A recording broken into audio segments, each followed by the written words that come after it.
Good afternoon. Electrician first year measuring instrument തന്നെയാണ് നമ്മൾ ഇന്ന് എടുക്കുന്നത്. അതിന്റെ അടുത്ത പോർഷൻ ആണ് നമ്മൾ ഇന്ന് എടുക്കുന്നത്. സാധാരണ നമ്മൾ ലാബിൽ ഉപയോഗിക്കുന്ന മെഷറിംഗ് ഇൻസ്ട്രുമെന്റ്സ് നിങ്ങൾക്ക് അറിയാലോ. വോൾട്ട്മീറ്റർ, അമ്മീറ്റർ അങ്ങനെയൊക്കെയുള്ള ഇൻസ്ട്രുമെന്റ്സ് നമുക്ക് അറിയാം അല്ലേ. സാധാരണ നമ്മൾ ലാബിൽ മെയിനായിട്ട് രണ്ട് തരത്തിലുള്ള ഇൻസ്ട്രുമെന്റ്സ് നമ്മൾ ഉപയോഗിക്കാറുണ്ട്. MC ഇൻസ്ട്രുമെന്റ്സും MI ഇൻസ്ട്രുമെന്റ്സും. അതിൽ permanent magnet moving coil instruments, അതായത് PMMC, MC ഇൻസ്ട്രുമെന്റ്സിനെ കുറിച്ച് നമുക്ക് ഇന്ന് കുറച്ച് കൂടുതലായിട്ട് സ്റ്റഡി ചെയ്യാം. ഓക്കെ, ഫസ്റ്റ് നമുക്ക് അതിൻ്റെ വർക്കിംഗ് പ്രിൻസിപ്പിൾ എന്താണെന്ന് നോക്കാം. ഇത് ഒരു DC മോട്ടോറിൻ്റെ വർക്കിംഗ് പ്രിൻസിപ്പിൾ തന്നെയാണ് ഈ PMMC ഇൻസ്ട്രുമെന്റ്സിൻ്റെ വർക്കിംഗ് പ്രിൻസിപ്പിളും. അതായത് ഒരു പെർമനന്റ് മാഗ്നറ്റിക് ഫീൽഡിൽ ഒരു കറണ്ട് ക്യാരിയിങ് കണ്ടക്ടർ വെച്ചിട്ടുണ്ടെങ്കിൽ ആ കണ്ടക്ടറിൽ ഒരു ഫോഴ്സ് ആക്ട് ചെയ്യും. ആ ഫോഴ്സ് ഈ കണ്ടക്ടറിനെ റൊട്ടേറ്റ് ചെയ്യുക അല്ലെങ്കിൽ മൂവ് ചെയ്യിക്കാനുള്ള ഒരു ടെൻഡൻസി ഉണ്ടാക്കുന്ന ഒരു ഫോഴ്സ് അവിടെ ഡെവലപ്പ് ചെയ്യും. ഇതാണ് ഇതിൻ്റെ വർക്കിംഗ് പ്രിൻസിപ്പിൾ. ഓക്കെ, അടുത്തതായിട്ട് നമുക്ക് ഇതിൻ്റെ ഇമ്പോർട്ടൻ്റ് ആയിട്ടുള്ള ഭാഗങ്ങൾ എന്തൊക്കെയാണെന്ന് നോക്കാം.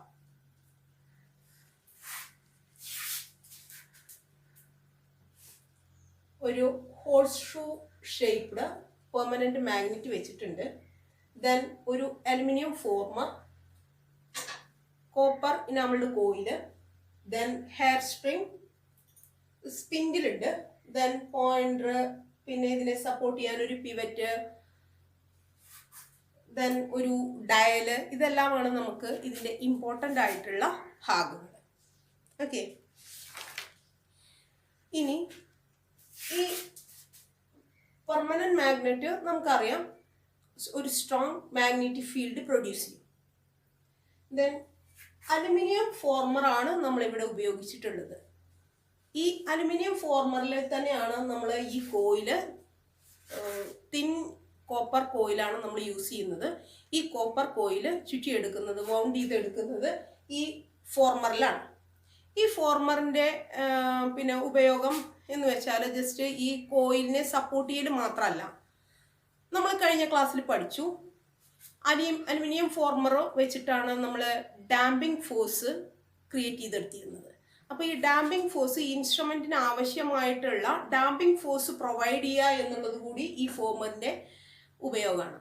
ഓക്കെ, ദെൻ നമ്മൾ ഹെയർ സ്പ്രിംഗ് കൺട്രോൾ ആണ് നമ്മൾ ഈ ഇൻസ്ട്രുമെൻറ്റിന് ഉപയോഗിച്ചിട്ടുള്ളത്. നമ്മൾ കഴിഞ്ഞ ക്ലാസ്സിൽ പറഞ്ഞിരുന്നു 3 തരത്തിലുള്ള ഫോഴ്സസ് ആണ് നമുക്ക് ഒരു പോയിന്റിൽ മൂവ് ചെയ്യാൻ, അതിൻ്റെ വാല്യൂ ഇൻഡിക്കേറ്റ് ചെയ്യാനും നമുക്ക് ആവശ്യമായിട്ടുള്ളത്.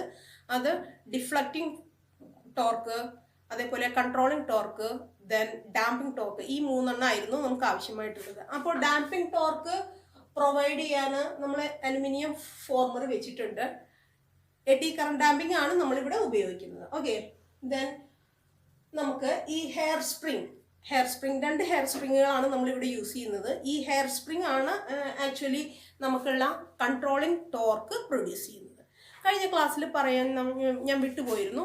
ഈ കൺട്രോളിംഗ് ടോർക്ക് ഈ പോയിന്റിന്റെ മൂവ്മെന്റിനെ കൺട്രോൾ ചെയ്യാൻ വേണ്ടിയിട്ട് മാത്രമല്ല ഉപയോഗിക്കുന്നത്. ഓക്കെ, അതായത് ഈ പോയിന്റർ മൂവ് ചെയ്ത് ഈ പൊസിഷനിലേക്ക് വന്നിട്ടുണ്ടെങ്കിൽ, അതായത് എത്ര ഇപ്പോൾ ഒരു 2 ആംപിയർ ആണെങ്കിൽ ആ 2 ആംപിയറിൻ്റെ ആ പൊസിഷനിലേക്ക് വന്നു കഴിഞ്ഞാൽ നമ്മൾ സപ്ലൈ നിന്ന് ഡിസ്കണക്ട് ചെയ്യുമ്പോൾ ആ പോയിന്റർ അവിടെ തന്നെ നിൽക്കാൻ പാടില്ല അല്ലേ.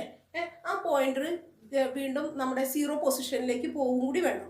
അപ്പോൾ അതിനുള്ള ഫോഴ്സും കൂടി അപ്ലൈ ചെയ്യുന്നത് നമുക്ക് കിട്ടുന്നത് ഈ കൺട്രോളിങ് ഫോഴ്സ് എന്നാണ്. അതായത് പോയിന്ററിനെ കൺട്രോൾ ചെയ്യലും ദെൻ അതിനെ തിരിച്ച് അതിൻ്റെ ഒറിജിനൽ പൊസിഷനിലേക്ക് 0 പൊസിഷനിലേക്ക് കൊണ്ടുപോകുന്നതും ഏത് ഫോഴ്സാണ്? നമ്മുടെ കൺട്രോളിങ് ഫോഴ്സാണ്. ഓക്കെ, അപ്പോൾ പിന്നെ നമുക്ക് പറയാനുള്ളത് ഈ ഹെയർ സ്പ്രിങ് ആണ് നമ്മളുടെ സ്പ്രിങ് കൺട്രോൾ ആണ് അപ്പോൾ നമ്മളിവിടെ ഉപയോഗിച്ചിട്ടുള്ളത്. ദെൻ പോയിന്റർ വാല്യൂ ഇൻഡിക്കേറ്റ് ചെയ്യാൻ പിവറ്റിലാണ് നമ്മൾ ഇത് സപ്പോർട്ട് വേണ്ടേ, ആ സപ്പോർട്ടിന് വേണ്ടിയിട്ടാണ് നമ്മൾ ഈ പിവറ്റ് യൂസ് ചെയ്തിരിക്കുന്നത്. ദെൻ നമുക്ക്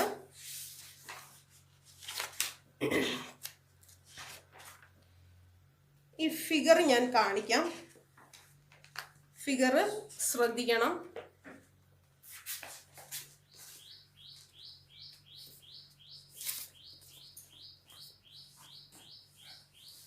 ഇതാണ് ഒരു PMMC ഇൻസ്ട്രുമെന്റിന്റെ ഫിഗർ, ഇന്റേണൽ ആയിട്ടുള്ള ഫിഗർ. ഓക്കെ, ഇത് നമ്മുടെ മാഗ്നറ്റ്. അതേപോലെ തന്നെ നമ്മളിവിടെ പോയിന്റർ ഇവിടെ ഇൻഡിക്കേറ്റ് ചെയ്യുന്നുണ്ട്. അതേപോലെ ഇവിടെ ഒരു ജസ്റ്റ് പോയിന്റർ ഈ സ്പിൻഡിലുമായിട്ട് കണക്ട് ചെയ്യുന്ന ഒരു ഭാഗം നിങ്ങൾ കാണുന്നുണ്ടാവും. ഇതാ ചെറുതായിട്ട് ഒന്ന് പ്രൊജക്റ്റ് ചെയ്ത് നിൽക്കുന്ന ഈ ഭാഗം. ഓക്കെ,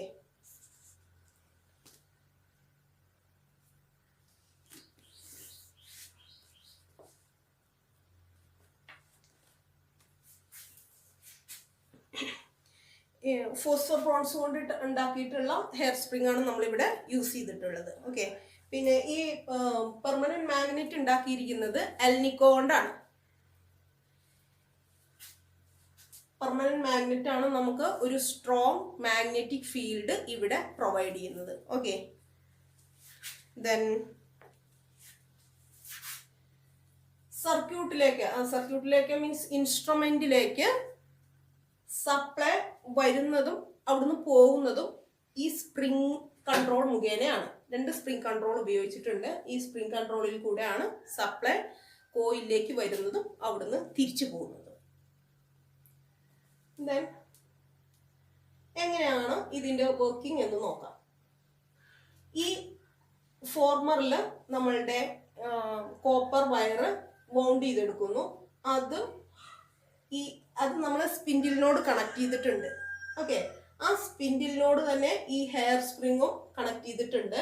ഈ കോയിലിന്റെ ഒരു ഭാഗത്തായിട്ട് നമ്മൾ ഫിഗറിൽ കാണിച്ച പോലെ പോയിന്ററിന്റെ ഒരു ഭാഗത്തായിട്ട് ഒരു ജസ്റ്റ് ഒരു ഇതിൽ അവിടെയാണ് പോയിന്ററും കണക്ട് ചെയ്തിട്ടുണ്ടാവുക. ഇനി ഇതിലേക്ക് DC സപ്ലൈ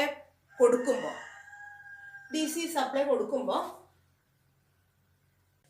നമ്മുടെ ഇൻസ്ട്രുമെന്റ് DC സപ്ലൈ ആയിട്ട് കണക്ട് ചെയ്യുമ്പോൾ എന്താ ഉണ്ടാവുന്നതെന്ന് വെച്ചാൽ ഈ സ്പ്രിങ്ങിൽ കൂടെ ഹെയർ സ്പ്രിങ്ങിൽ കൂടെ സ്പിൻഡിൽ വഴി ഈ കോയിലിലേക്ക് സപ്ലൈ എത്തും. കോയിലിലേക്ക് സപ്ലൈ എത്തുമ്പോൾ എന്താ ഉണ്ടാവുക, അവിടെ ഒരു മാഗ്നറ്റിക് ഫീൽഡ് പ്രൊഡ്യൂസ് ചെയ്യും അല്ലേ. അതേപോലെ തന്നെ അത് വെച്ചിരിക്കുന്നത് ഒരു പെർമനന്റ് മാഗ്നറ്റിക് ഫീൽഡിലല്ലേ. ഈ 2 ഫീൽഡും കൂടി ആക്ട് ചെയ്ത് നമ്മുടെ പോയിന്ററിനെ എന്ത് ചെയ്യും, ഡിഫ്ലക്ട് ചെയ്യും. ഓക്കെ, നമ്മുടെ പോയിന്ററിനെ ഡിഫ്ലക്ട് ചെയ്യും. അപ്പോൾ ഈ പോയിന്ററിന്റെ ഡിഫ്ലക്ഷൻ എന്ന് പറയുന്നത് directly proportional to applied current അല്ലേ. നമുക്ക് ഇതിലെ കൂടെ അപ്ലൈ ചെയ്തിരിക്കുന്ന കറന്റിന് ഡയറക്ട്ലി പ്രൊപ്പോർഷണൽ ആണ് ഇതിന്റെ ഡിഫ്ലക്ഷൻ. സെയിം ടൈം ഈ ഹെയർ സ്പ്രിങ്ങും പോയിന്റിനെ കൺട്രോൾ ചെയ്യുന്നത് ഈ കറന്റിന്റെ എത്രയാണോ അപ്ലൈ ചെയ്ത കറന്റിനനുസരിച്ചായിരിക്കും. അതായത് ഈ ഡിഫ്ലക്റ്റിംഗ് ടോർക്കും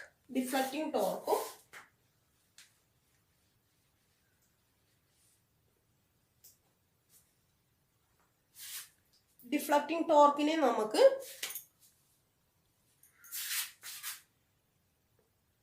TD എന്ന് കൊടുക്കുകയാണെങ്കിൽ TD is directly proportional to current.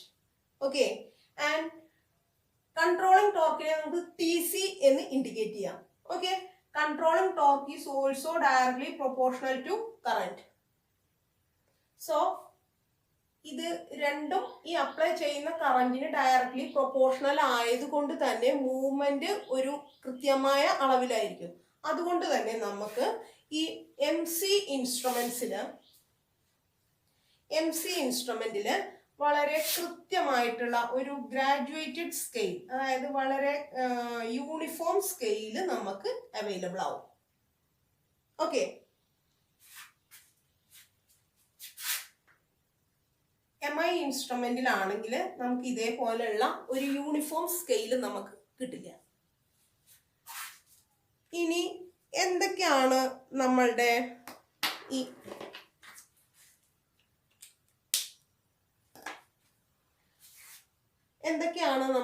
ഈ MC ഇൻസ്ട്രുമെന്റിന്റെ അഡ്വാൻറ്റേജ് എന്ന് നോക്കാം.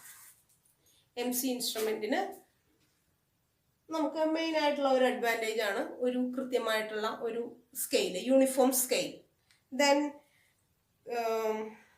പവർ കൺസംഷൻ വളരെ ലെസ് ആണ്, കൂടുതൽ പവർ യൂസ് ചെയ്യുന്നില്ല. ഹിസ്റ്റീരിസിസ് ലോസ് കുറവാണ്. പിന്നെ ഡാമ്പിങ് ഈസ് സഫിഷ്യൻ്റ് ആണ്, ടോർക്കും സഫിഷ്യൻ്റ് ആണ്. ഈ മൂവ്മെൻറ്റിന് വേണ്ടിയുള്ള കൃത്യമായിട്ടുള്ള ടോർക്കും നമുക്ക് അവൈലബിൾ ആണ്. ഇതെല്ലാം നമുക്ക് ഇതിൻ്റെ അഡ്വാൻറ്റേജ് ആയി കാണാം. പക്ഷേ ഇതിൻ്റെ ഡിസഡ്വാൻറ്റേജ് എന്ന് പറഞ്ഞാൽ നമുക്കിത് ഉപയോഗിച്ചിട്ട് AC ഓൾട്ടർനേറ്റിംഗ് കറണ്ട് നമുക്ക് മെഷർ ചെയ്യാൻ പറ്റുന്നില്ല. ഓൾട്ടർനേറ്റിംഗ് ക്വാണ്ടിറ്റിക്ക് നമുക്കിത് യൂസ് ചെയ്യാൻ പറ്റില്ല. DCക്ക് മാത്രമേ നമുക്കിത് യൂസ് ചെയ്യാൻ പറ്റുള്ളൂ. പിന്നെ നമുക്ക് MI ഇൻസ്ട്രുമെൻറ്റിനെ അപേക്ഷിച്ച് ഇത് കുറച്ചും കൂടെ കോസ്റ്റ്ലിയാണ്. ഓക്കെ, ഇത് നമുക്ക് ഇതിൻ്റെ ഒരു ഡിസഡ്വാൻറ്റേജ് ആയിട്ട് കണക്കാക്കാം. ഇനി നമുക്ക് ഈ ഇൻസ്ട്രുമെൻറ്റിനെ വേണമെങ്കിൽ അമ്മീറ്റർ ആയിട്ടോ വോൾട്ട് മീറ്റർ ആയിട്ടോ ഒക്കെ ചേഞ്ച് ചെയ്യാനും നമുക്ക് ഈസിയാണ്. അമ്മീറ്റർ ആയിട്ട് ചേഞ്ച് ചെയ്യണമെങ്കിൽ ഒരു ഷണ്ട് റെസിസ്റ്റൻസ് കോയിലിന് അക്രോസ് ആയിട്ട് കണക്ട് ചെയ്താൽ മതി. വോൾട്ട്മീറ്റർ ആയിട്ട് കണക്ട് ചെയ്യണമെങ്കിൽ ഒരു സീരീസ് റെസിസ്റ്റൻസ് കോയിലിന് അക്രോസ് ആയിട്ട് കണക്ട് ആക്കിയിട്ടുണ്ടെങ്കിൽ നമുക്ക് അതിനെ വോൾട്ട്മീറ്റർ ആക്കിയിട്ടും നമുക്ക് യൂസ് ചെയ്യാൻ പറ്റും. ഓക്കെ, അപ്പം നമ്മൾ ഇത്രയും നേരം പറഞ്ഞതെന്ന് നമുക്ക് മനസ്സിലായത് MC ഇൻസ്ട്രുമെൻ്റ് എന്ന് പറഞ്ഞാൽ DC ക്വാണ്ടിറ്റി മെഷർ ചെയ്യാൻ വേണ്ടിയിട്ടാണ് നമ്മൾ ഉപയോഗിക്കുന്നത്. ദെൻ അതിൻ്റെ ഇമ്പോർട്ടൻ്റ് ആയിട്ടുള്ള ഭാഗങ്ങൾ എങ്ങനെയൊക്കെയാണ് ഇവിടെ ടോർക്ക് പ്രൊഡ്യൂസ് ചെയ്യുന്നത്, എങ്ങനെയാണ് ഇതിൻ്റെ വർക്കിംഗ് എന്നുള്ളതാണ്. നമുക്ക് ഇതിൻ്റെ ടോർക്ക് അല്ലെങ്കിൽ ഡിഫ്ലക്റ്റിംഗ് ടോർക്ക് നമുക്ക് കിട്ടുന്നത്, പോയിന്റർ മൂവ് ചെയ്യാൻ ആവശ്യമായിട്ടുള്ള ഡിഫ്ലക്റ്റിംഗ് ടോർക്ക് നമുക്ക് കിട്ടുന്നത് എന്താണ്, ഈ ഇതിൽ കൂടെ കടന്നു പോകുന്ന കറന്റിന് ഡയറക്ട്ലി പ്രൊപ്പോർഷണൽ ആയിട്ടാണ്. ദെൻ നമുക്ക് കൺട്രോളിംഗ് ടോർക്ക് കിട്ടുന്നത് ഹെയർ സ്പ്രിംഗ് കൺട്രോൾ ഉപയോഗിച്ചുകൊണ്ടും അതേപോലെ തന്നെ ഡാമ്പിംഗ് ടോർക്ക് കിട്ടുന്നത് എഡ്ഡി കറന്റ് ഡാമ്പിംഗ് വെച്ചിട്ടുമാണ്. ഓക്കെ, ഇനി നമുക്ക് സാധാരണ രീതിയിൽ ഒരു MC ഇൻസ്ട്രുമെൻ്റ് ആണെങ്കിൽ സാധാരണ അതിൽ ഒരു DCയുടെ സൈൻ കൊടുത്തിട്ടുണ്ടാവും. DCയുടെ സൈന് നമ്മൾ ആ ഇൻസ്ട്രുമെൻറ്റിൽ കൊടുത്തിട്ടുണ്ടാവും. പിന്നെ അതിൻ്റെ കുറച്ച് സിംബൽസ് കൊടുത്തിട്ടുണ്ട്. അതിനെക്കുറിച്ച് ഞാൻ വീണ്ടും വേറെ ക്ലാസ്സിൽ പറഞ്ഞുതരാം. Okay, thank you.